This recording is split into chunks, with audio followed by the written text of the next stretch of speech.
Bismillahirrahmanirrahim. Assalamualaikum warahmatullahi wabarakatuh.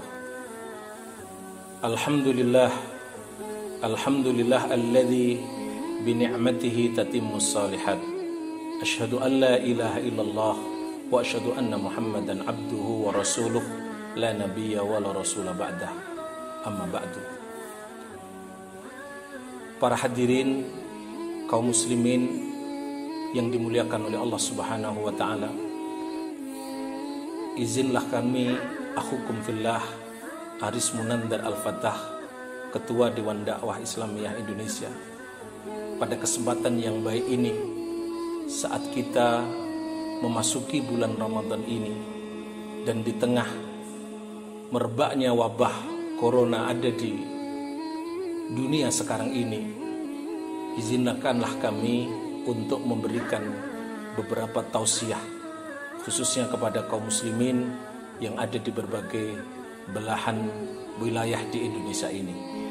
Para hadirin yang dirahmati oleh Allah Subhanahu wa taala, salah satu karunia yang diberikan oleh Allah kepada kita dalam kehidupan ini adalah di bulan yang telah ditetapkan oleh Allah ini kita dipertemukan dengan bulan Ramadan.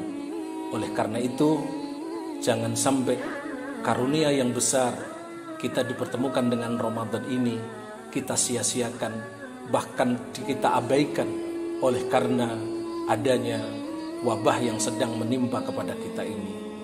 Justru ikhwafillah yang dirahmati oleh Allah Subhanahu wa taala, kita harus menggunakan bulan Ramadan ini untuk melawan, untuk menghadapi wabah corona ini dengan sekuat tenaga, dengan menguatkan jiwa, dengan menguatkan raga kita, dengan membesarkan hati kita, untuk kemudian dengan demikian kita mampu melawan dari dalam diri kita terhadap wabah ini.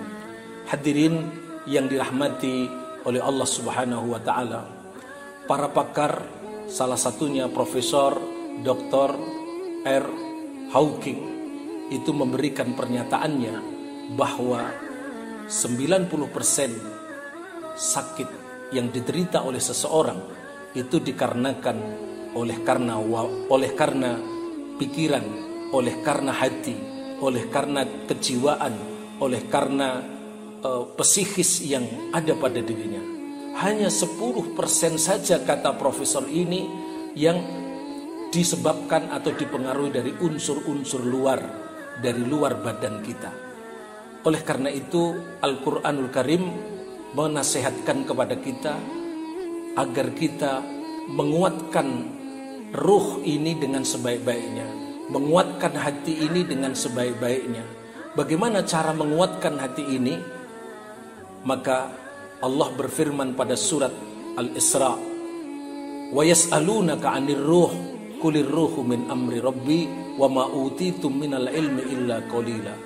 Mereka bertanya tentang ruh, katakanlah ruh itu adalah urusan Rabbmu dan kalian tidak diberikan ilmu kecuali sedikit. Marilah kita bertanya bagaimana membacakan hati kita, menguatkan hati kita, terutama di bulan Ramadan ini untuk melawan wabah yang sedang kita hadapi pada saat ini. Setidaknya di ayat-ayat sebelumnya, sebelum ayat tentang ruh ini, Allah memberikan 4 langkah arahan kepada kita semua. Yang pertama, hadirin yang dirahmati oleh Allah, Allah berfirman, Aqimis salata liduluki syamsi ila ghasakil laili wa qur'anal fajr. Yang pertama adalah disiplin, lakukanlah salat 5 waktu secara berdisiplin, dari subuh, zuhur, asar, maghrib dan isya. Dan utamakan dari sekian ini adalah salat subuhnya menjadi tolak ukur bagi kita semua. Hadirin yang dirahmati oleh Allah Subhanahu wa taala, andai berjamaah ke masjid adalah sulit, maka lakukanlah salat berjamaah di dalam rumah kita masing-masing, karena karunia kepada umatnya Nabi Muhammad adalah dijadikan tanah di berbagai daerah itu adalah tahuran wa masjidan, boleh bersih dan boleh dijadikan sebagai masjid. Jadi tetap tegakkanlah sholat itu dengan berjamaah secara berdisiplin. Lalu yang kedua adalah wa minal laili fatahajjat bihi nafilatan lak, dan dari sebagian malam lakukanlah sholat tahajud. Sholat tahajud yang di tengah kita pada bulan Ramadan adalah dikenal dengan nama sholat tarawih. Jangan abaikan sholat tarawih ini, khususnya di malam-malam bulan Ramadan. Isilah dengan sholat tarawih ini sebisa mungkin. Kalau masih memungkinkan untuk hadir ke dalam masjidnya Allah, lakukanlah untuk hadir ke masjidnya Allah, untuk bersama-sama menunaikan. Andai tidak bisa, lakukanlah secara pribadi-pribadi, melakukan tadarruk kepada Allah Subhanahu wa taala. Hadirin yang dirahmati oleh Allah Subhanahu wa taala, karena inilah cara membacakan jiwa kita, cara membacakan ruh kita ini. Yang ketiga adalah wa qur rabbi adkhilni mudkhala sidqin wa akhrijni mukhraja sidqin. Sering-seringkalah kita mengikuti halakohnya ahlul ilmi, halakoh ilmu di kalangan majalisul ilmi, di kalangan para ulama, di kalangan para asatidah, di kalangan para kiai. Karena ini menguatkan, memotivasi terhadap kita semua ini. Sebab pada kondisi seperti ini Allah berfirman, walau rudduhu ila rasuli wa ila ulil amri la'alimahu alladhina yastambituna minhu. Sungguh pada kondisi ketakutan yang seperti ini, apabila dikembalikan kepada Rasulnya, dikembalikan kepada Allah, lalu dikembalikan pula kepada para ulil amri, para ulama-ulamanya, para pakar-pakarnya, niscaya kita mampu mendapatkan ilmu yang baik. Jangan abaikan menggapai ilmu saat kondisi wabah seperti ini. Tetap kalian untuk mengambil ilmu dengan cara apapun, agar kita mendapatkan asupan dan siraman kebaikan. Lalu yang keempat, yang terakhir adalah wa nunazzilu minal qur'ani ma huwa shifaa'u wa rahmatul lil mu'minin. Diturunkan Al-Quran itu sebagai penyembuh atas hati-hati kita semua, jiwa-jiwa kita semua ini. Oleh karena itu, pada langkah yang keempat ini, perbanyaklah bacaan Al-Quranul Karim. Sebab Nabi kita Muhammad SAW bersabda, fana'ul ummati bitta'ni wa ta'un,